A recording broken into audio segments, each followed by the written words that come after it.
Well, guys, I did it again. I found yet another book that makes me wish I were illiterate. The Mummy's Curse is book number 37 in the Shingles series, which is itself a vulgar adult Goosebumps parody series. The series was created and written by members of the Authors and Dragons podcast, which I'm completely unfamiliar with, but it seems they get together and play role-playing games and podcast it. Kind of like the Adventure Zone, but I'm guessing based on this book, it's in much poorer taste. As of this recording, there are 58 books in the series. I haven't read any of them except this one, so I can't make a judgment call on any of the other books in this series, but based on this one and the titles of some of the others, my hopes are not high. I have to say, this book is fucking exhausting. It only takes about 30 minutes to read, but I swear it took me about 30 days to sit here and make notes on it, because it seems like every 2 paragraphs I was stopping to facepalm and wish for the sweet embrace of death. Now, this series bills itself as being for awful people from awful people. When you're doing offensive humor, you need to remember the, humor part, and nothing in this book is funny. What it does have are trigger warnings up front, pedophilia, child rape, jokes about pedophilia and child rape, racist slurs, racist jokes, bestiality, necrophilia, child abuse, child neglect, haha, rednecks are stupid, am I right? And just overall bad taste. And side note, they've even made a movie out of these books. I have no desire to watch that. But if you join my Patreon, you can actually kind of make me watch it, so please do join the Patreon, but don't make me watch the Shingles movie. I beg of you. Okay, so we might as well just dive into this shit show. Our protagonist is Shania. She's 12 years old and in 2nd grade. And if you're unaware, 2nd grade is generally 7-year-olds, so I was just a little bit more disturbed by this until I discovered she's 12 and not 7. Stay with me. We start out in the history classroom with Shania and her teacher, Mr. Bernard. Now, Mr. Bernard has a big fancy box, which we will come to find out is a sarcophagus, but these people are all very stupid and don't know what a sarcophagus is, so don't even worry about it. Shania hopes that this big fancy box contains their new mascot because school spirit just ain't been the same since Gary the Gator ate Tommy Shepherd. Nobody much liked Tommy before that, but they were really sore at him after Gary died. He had no business carrying that much heroin on him if he couldn't sell it before recess. One of the little girls in class wants to know what's in the box and if it's one of them naked dolls they sell over at Hello Titty. And apparently just the thought of this makes Mr. B pop a boner because he covers his crotch with a piece of paper and stepped behind the box and says that one can only hope. My cousin Earl hijacked what he thought was a semi full of immigrants, but it turned out to be some kind of museum exhibition. So he tells the kids the box is from Egypt. No one knows where Egypt is, but they understand it must be at least 2 counties over because it's not on the map on the wall, which incidentally is covered in bloodstains. God knows why. A piece of paper falls out of the box, and Mr. Bernard doesn't care because it's not the Bible. And as he says, if you learn nothing else at this school, learn this. The only important thing anyone ever wrote on paper was when Jesus said we're all supposed to hate colored people and queers. This book is awesome, guys. No problems here. Shania reads the paper and it's the mummy's curse. Do not remove the amulet from the mummy or he comes to life. Blah, blah, blah. You've seen this movie before, I'm sure. Shania tries to bring the teacher's attention to this, but he tells her that reading is for commies and lesbians. And then he goes on to say that it's just a bunch of left-wing propaganda nonsense, like the expiration date on food, or age of consent, or how you can't perform surgery without a GED. I think this book thinks it's satire, but it's not. Satire comments on things and subverts things, and this book does none of that. It just does the thing. Anyway, Everyone tries to get a look in the box, and Mr. Bernard tells Shania that there's room for her between his legs, and then he tries to take his Viagra, but spills them all over the place. One of the boys, Sheldon, who I can only think of as young Sheldon every time I hear his name, so that was a wonderful mental image to have in my head while reading this. Sheldon eats one of the pills, and of course, things happen, and this is a 12-year-old, so I'm not especially comfortable talking about those things that are happening to him. But when Mr. Bernard drops the pills, Shania apologizes and is like, "Oh, I'm so sorry, did you need those?" And his response is, "I wouldn't if you were prettier." It's a teacher. This is a teacher. This is a second grade teacher to a student. So you can see how I was so much more disturbed when I thought these were 7-year-olds. She's 12, which is still terrible. It's still terrible. They see the mummy. They think its wrappings are toilet paper, and nobody knows what toilet paper is supposed to be used for. The teacher is a genius compared to the children in this book. He informs them, no, no, no, you're supposed to wipe your ass with it after taking a shit. Don't shit directly on it, because one of the boys wants to shit into the sarcophagus, onto the mummy, wrapped in toilet paper, so they think. Are you starting to see why it took me so goddamn long to take notes on this fucking book? Shania asks why this toilet paper is formed into the shape of a person, and Mr. Bernard's answer makes no sense. It makes no sense as a joke, and it makes no sense as an idiot trying to come up with an explanation for what a mummy is. So basically, Mr. Bernard's explanation is that back in the olden times, the Egyptianese, yes, the Egyptianese people, would form toilet paper people to keep housewives company while their husbands were out at work. Mr. Bernard asks the class then, what did people do with it after it was all covered in shit? And one of the students suggested that they ate it. That's right, folks. One of these children thinks that the Egyptianese people ate their toilet paper companions once they were covered in shit. Authors and dragons, folks. Those are the people responsible for this. Robert Bevan specifically. That is the author of this shit show. But no, the real answer is as soon as they're all covered in shit, that's when the bored housewives keeping them as company would sell them to underprivileged people who couldn't afford their own slaves. How any of this is supposed to make sense, I don't know. Why anyone would think any of this was funny, I don't know. I want to die. Then the teacher offers to give a demonstration of how the toilet paper is supposed to be used, and basically he fists himself with the mummy's hand. So, cool. Cool. Cool, cool, cool. The kids are dismissed, and their homework assignment is to bring back the film from the secret cameras he had them install in their mother's bathrooms. It's just a joke a minute in this book. Shania and Sheldon walk home from school together. Yes, that's young Sheldon, the little boy who popped the Viagra pill and apparently had to go jerk off to get rid of the effects of the Viagra pill. They walk by Lake Carcinogen because everything in this town, everything in this world is terrible. The universe of this book is the worst timeline. They talk about Sheldon finding Mr. Bernard's porn magazines and how, it's so silly because ain't one of the people in them had a stitch of clothes on. They was all as naked as the day they fell out of their mama's hoo-haws and into the toilet. What? And they was all sticking the strangest things up each other's butts. I'm just imagining some poor little 8-year-old mistaking this for an actual Goosebumps book and being scarred for life after reading this. I'm not a child and I'm scarred for life after reading this. Oh, and also Shania's dead mom is in the lake.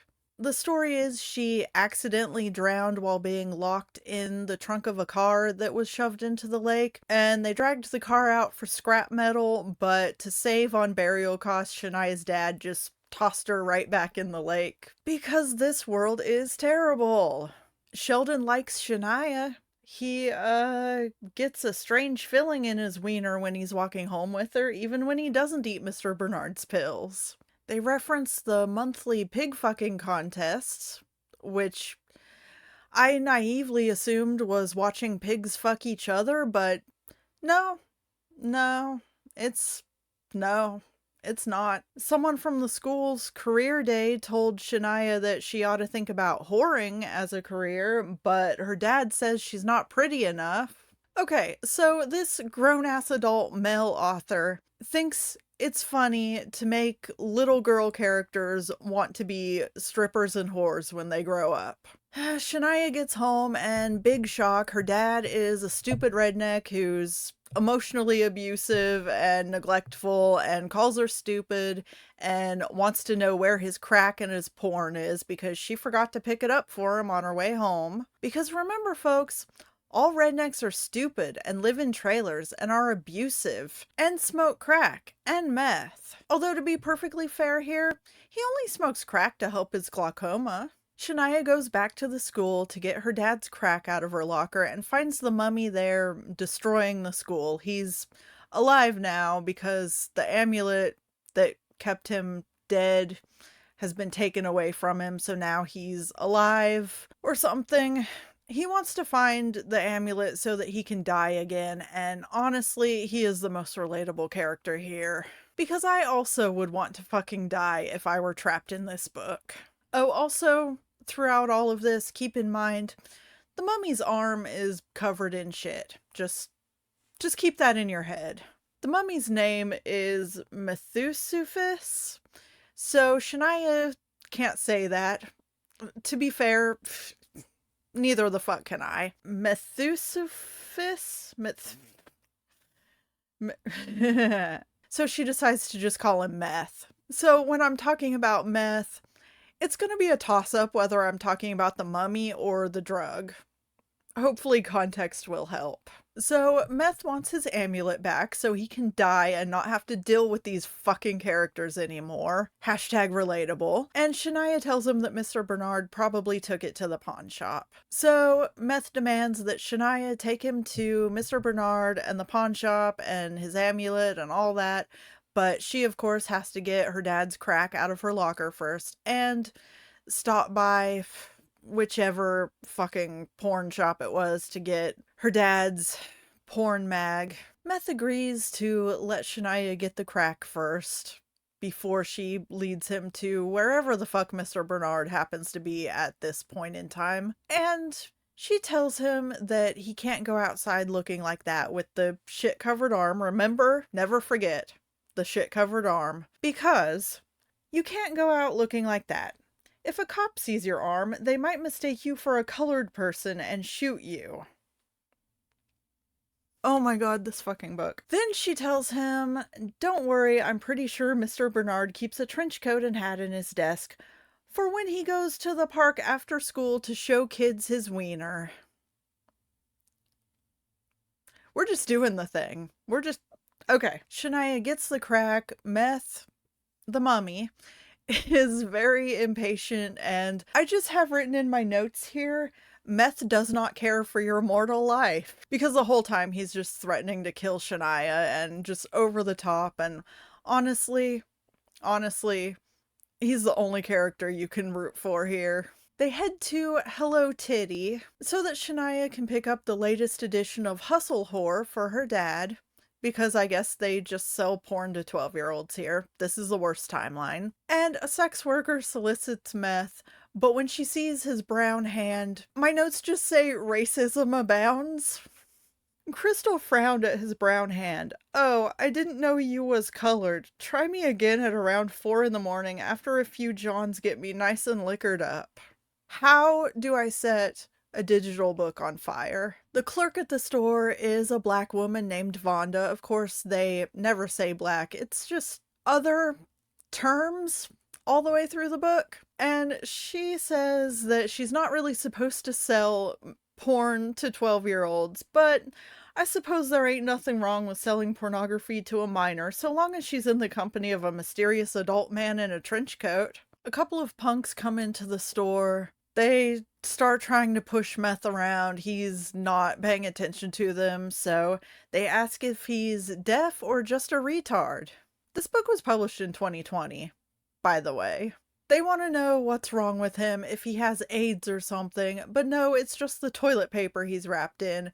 They've never used toilet paper, but they've always wanted to give it a try. Dude, I've heard about that. You, like, shove it up your ass or something. I've always wanted to try it. By the way, these punks' names are Fat Cock and Snake Tits. Shania realizes she doesn't have any money with her, but fortunately, these two punks, Fat Cock and Snake Tits, they pay Shania 68 cents and a bag of heroin to let them shove parts of meth up their asses to try out the toilet paper. What the fuck is going on in your life that you think to write this shit?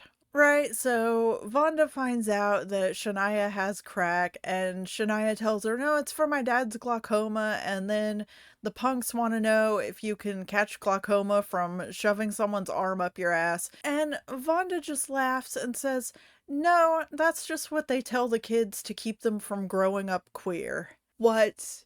What to all of, what? Shania asks Vonda for advice about Sheldon. She doesn't know if he likes her, so Vonda tells Shania to bust his nut. Do you want to bet this is hilariously misunderstood in a little while? In the back room, Fat Cock and Snake Tits, whatever, was that their names? Who fucking cares? Where they're back there molesting Meth, he kills them because of course he's this powerful supernatural mummy. Meth comes out from the back room covered in shit and blood, and Shania mistakes the blood for ketchup because that's how stupid she is. She wants to know if they were eating hot dogs in the back. They head out to the laundromat to clean Meth up, and the laundromat is called Skid Marks. That, by the way, is the name of the proprietor. Skid Marks Laundromat. And Skid tries to stop them from coming in, but Shania assures him, no, don't worry, Meth is actually white. He's just covered in poo. I don't want to live on this planet anymore. Shania puts Meth inside one of the washing machines to get him clean. Then she asks Skid for love advice, and he confirms that she should bust Sheldon's nut. This isn't going to be horribly misunderstood. I mean, hilarious. Hilariously misunderstood. I'm sorry. They get done with the washing machine, so Shania then throws Meth in one of the big dryers. He comes out of the dryer, he's all stiff, and his wrappings have shrunk, so he can't move, so Shania goes to find Skid to ask him what she should do. She finds him in the back, watching porn and fucking a cantaloupe. Because what else are you gonna do? So Skid brings out a bucket of Boner Bob's all-purpose lube, and of course calls Shania retarded when she is like, oh, why didn't I think of that? Like, probably on account of you being borderline retarded. Because that's a totally cool thing to be saying in the year of our Lord 2020, right? So Skid starts rubbing Meth down with this lube, but refuses to rub it on his crotch like Meth requests. So Meth does it to himself, jerks himself off, leaves his shriveled little mummy dick sticking out of the wrappings. Do you understand why it took me so long to take notes on this fucking book? Every couple of paragraphs just facepalm and wishing for the sweet release of death. So then Meth kills and sucks out Skid's soul because he refused to jerk him off. That's a reasonable response, right? They go back to Shania's trailer with the crack and the porn, and Dad is even more abusive and apparently shits naked and has a shotgun. Dad came out of the bathroom wearing nothing but his favorite American flag underwear. I wasn't surprised. He He would often take his clothes off when he had to poo hard enough to make him sweaty. Also, he liked to intimidate male visitors to our home with the Heil Hilter tattoo he got in prison after he got his wiener stuck in the clenched anus of the mayor's favorite goat.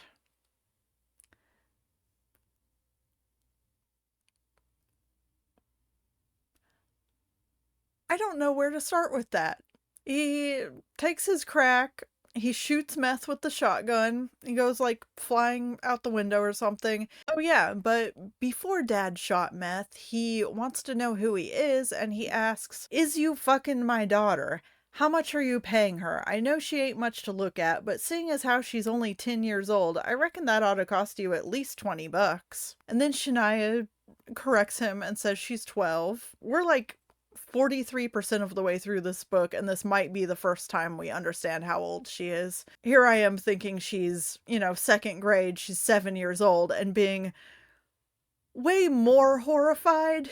If this was a 7-year-old, that's so much worse. It's just so much worse. Anyway, yeah, Dad tells her to, shut the fuck up because not everyone needs to know that, how old she is. So this adult male author apparently thinks it's funny to have a father trying to pimp his child out. I'm moving on. I am moving on from this. Dad drags what he thinks is the dead mummy into the bathroom to, whatever, shove his toilet paper arms up his ass like everyone in this goddamn book keeps doing. Shania is sad that her mummy friend is dead. And then Sheldon shows up, and things are hilariously misunderstood. Shania expresses her feelings by kicking him in the balls. Because that's what she understood bust his nuts to mean. So after Meth kills Shania's dad and they head back out again, everywhere in town, everywhere they walk by, people are losing their shit over seeing Meth. Not because he's covered in blood and shit. Oh no, because they think he's colored. Because Shania continues to assure everyone, "Oh, no, he's white. Don't worry." Oh, there's also a casual allusion to a priest molesting children, so awesome. They run into a racist cop who calls in a black male kidnapping a homely little white girl. The dispatcher wants to know how homely the little girl is, and the cop responds that it's hard to say. I'd do her, but then I've already had quite a few drinks today. They agree that Meth is unarmed, and the cop that stopped them says, "Hey, don't worry, I have a screwdriver I can plant on him," and then they shoot him. So that's totally something to be making light of in the year 2020. The cop puts Shania in the back of his car. Yeah, Meth comes back to life and attacks the cop, and we get this wonderful passage. The car rocked for a few minutes like that time I saw Mr. Bernard's car in the faculty parking lot shortly before Wendy Peters got out of it. Wendy Peters is another little girl in her class. So just casual jokes about child rape. That's awesome. Also, Shania's 12 and in second grade, but is everyone in the second grade class 12? Presumably some of them must be on their first run through second grade, right? Are there 7-year-olds in this class? I don't want to think about it. Shania's too stupid to realize that Meth killed the cop. She is too stupid to realize that he's killed anyone, even when he does it right in front of her, so I don't know what's going on there. Haha, rednecks are stupid, I guess. They make it to Judd's Tits and Wings, where they think Mr. Bernard is. The bouncer throws out some more racist slurs that I'm not even gonna bother with saying myself. Meth pulls his still beating heart out of his chest and starts eating it, and Shania again doesn't realize that Meth has just killed someone. She thinks this is a trick. She tells Meth that that was pretty impressive, and my uncle played a similar trick on me once, but it weren't near as convincing. He said he got my nose, but I'm pretty sure it was just his wiener in his hand. How do I set an ebook on fire? Moving on. Meth interrupts the stage show of a woman pissing on a dead animal. That's what goes on at Judd's Tits and Wings. And Meth calls her a whore, and she takes umbrage at that. And it's all just very gross and dehumanizing. This woman says, who the fuck are you calling a whore? I may take my clothes off and piss on dead animals for money, but I draw the line at, and she's cut off. This book just treats sex workers as subhuman. It's all so gross. It's so gross. There's more jokes and humor about whores and altar boys, and it just is terrible and stupid and doesn't make sense. They find out that Mr. Bernard sold the amulet to the pawn shop, so Meth twists Mr. Bernard's head off. I guess Shania doesn't realize that that kills him because she says, that's enough, you're gonna hurt him after his head has been ripped off and his soul sucked out. So that's our heroine here. That is our protagonist.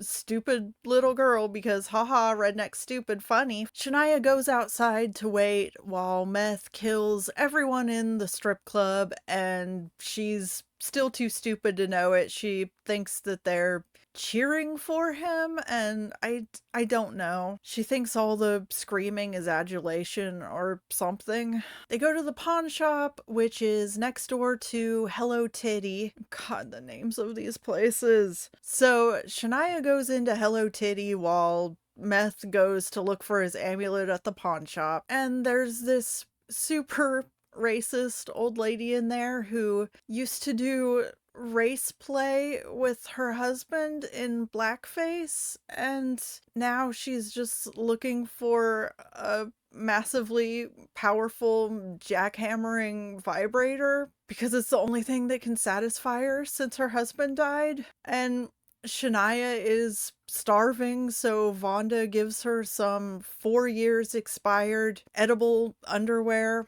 asparagus flavored.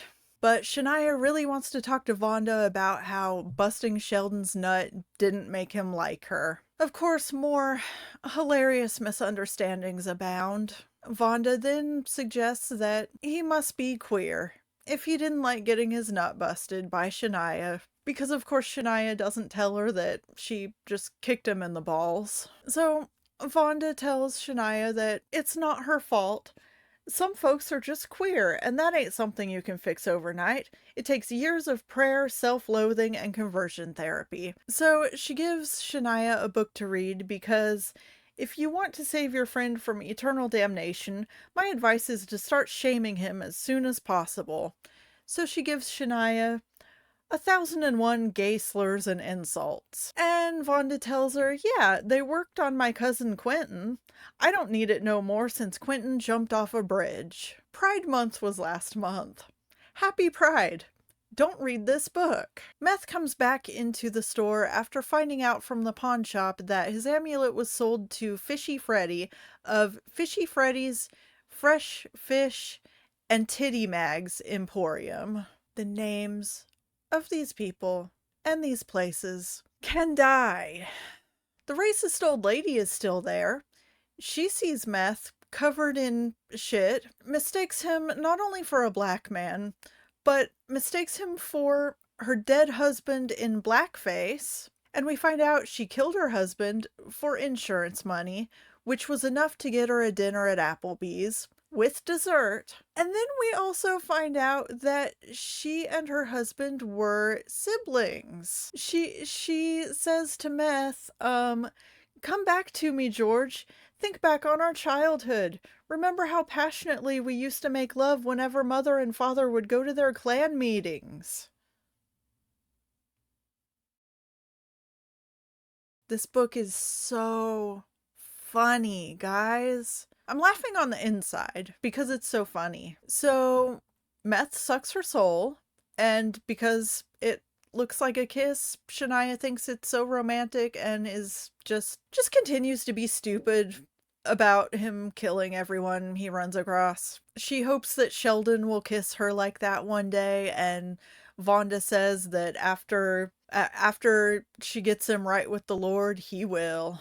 There's so much to unpack with this book, and it's just one layer of shit unpacked under another. Shania and Meth walk back to Fishy Freddy's fucking fish fucker, whatever it is, and she runs into Sheldon. So she stays behind to talk to Sheldon, and by talk, I mean scream gay slurs at him. She apologizes for kicking him in the balls and says she didn't realize he wouldn't like that because she didn't realize he was a queer. She basically just insults him with homophobia until he runs away, as he should. Shania meets up with Meth at Fish fucking Freddy's. I'm never gonna say this right. Well, I don't care what it is. Anyway, Shania meets up with Meth at Freddy's place, and Meth is destroying the store because Freddy's not there. There was a note on the door that said he went fishing, but the door is destroyed. Meth is a mummy on a rampage because he wants this amulet so that he can die. I cannot emphasize that enough. This mummy, after seeing this world and these people, wants to die. I don't blame him. No character has ever been so relatable to me. They find a boat. They row out onto Lake Carcinogen. They find Freddy on his boat, naked and fucking an octopus. But Freddy has found a big catch that means he won't need the octopus anymore. They look on his boat and there's a naked corpse of a woman, rotting flesh. It's Shania's mom. He dragged Shania's mom's corpse out of the lake.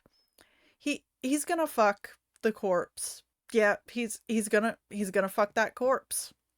Yeah. But he's also put the amulet around her neck, so she comes back to life. That's a thing that happens. But not before Meth kills Freddy, and only now does Shania start to get the idea that maybe something is a little wrong here. But only briefly.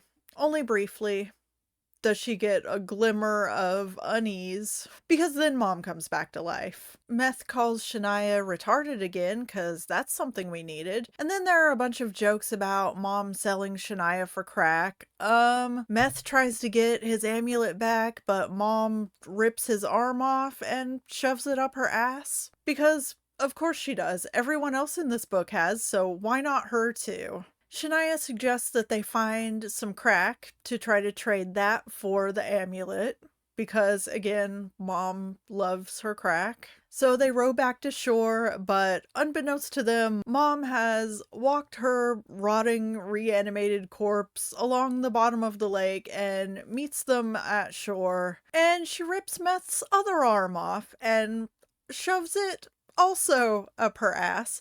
And at this point, Meth begs to know why everyone in this town keeps shoving his limbs up their asses. And, yeah, I'd like to know that too, my dude. So then Meth attacks Mom, kicking her in the ass.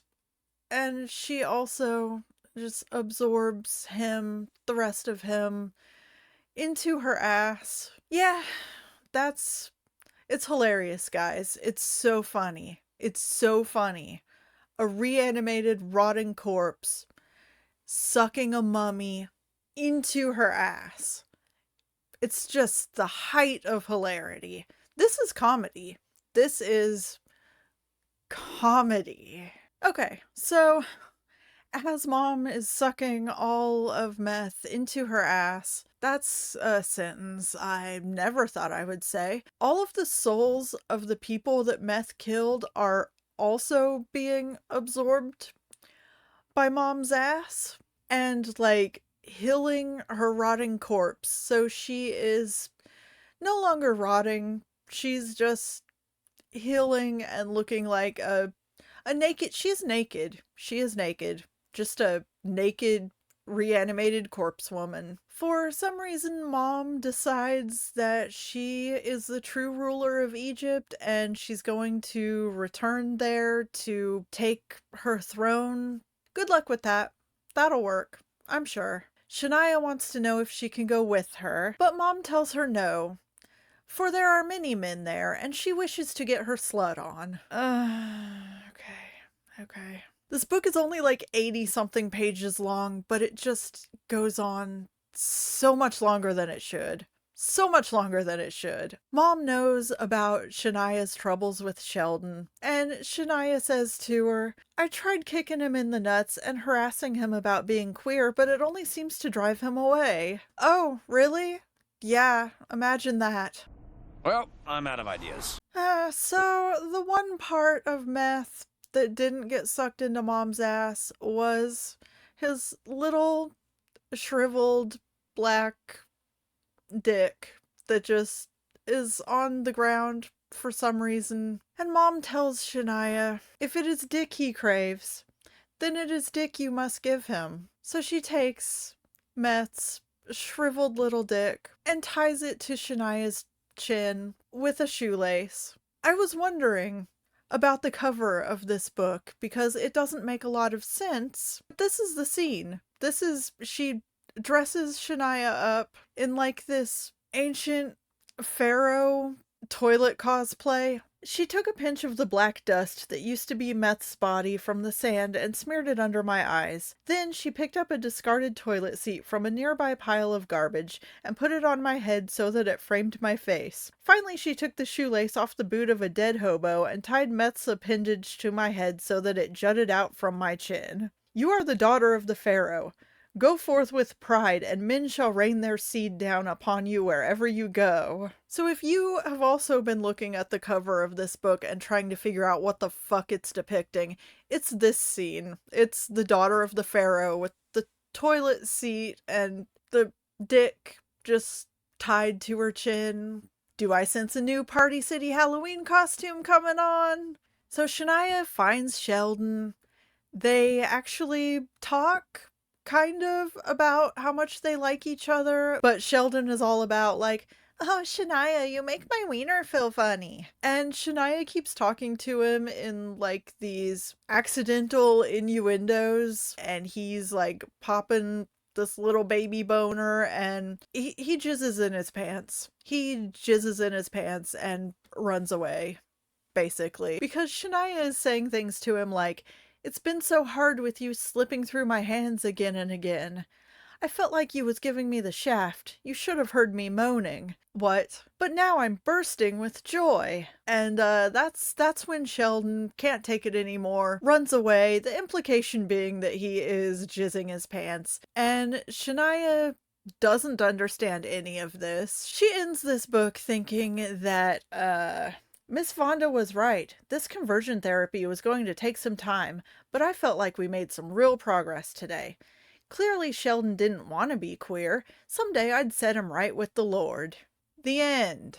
So, this book is terrible and a waste of time, a waste of paper. I think it was traditionally printed as well as being digital books. This book really thinks it's funny to joke about child abuse, and it's, oh my god, it's so bad. It's so bad, guys. I really don't know if the other books are like this. Some of the other books have titles like The Ghost of Hooker Alley, The Monkey's Penis, and Put Your Hand in My Ass. That's the one that looks like the Night of the Living Dummy books from the Goosebumps series. It's very witty. Yeah, that's the problem. Nothing about this book was witty or nuanced or subtle. It was just being gross and offensive for the sake of being gross and offensive, and there was nothing funny about it. If you're gonna do offensive humor, you need to remember the humor part. Let me know if you've read any of these books, if they're all as bad as this one, if there's, I imagine there's a spectrum, like maybe some of them are actually funny and entertaining, and some of them are like this. Let me know if I should read any more of these. You can join the Patreon and actually request that I review one of these other books. Please don't request that I read one of these other books, but the Patreon is there and it offers free trials now, so you can check out my content there and see if you'd like to actually give me money. This book has broken my brain. I'm so sorry. I'm so sorry for the rambling. Thank you, lovely people, for sticking around this long. Don't read this book. Don't waste your 30 to 45 minutes like that. Thank you for wasting your time here with me. And, see you in the next one.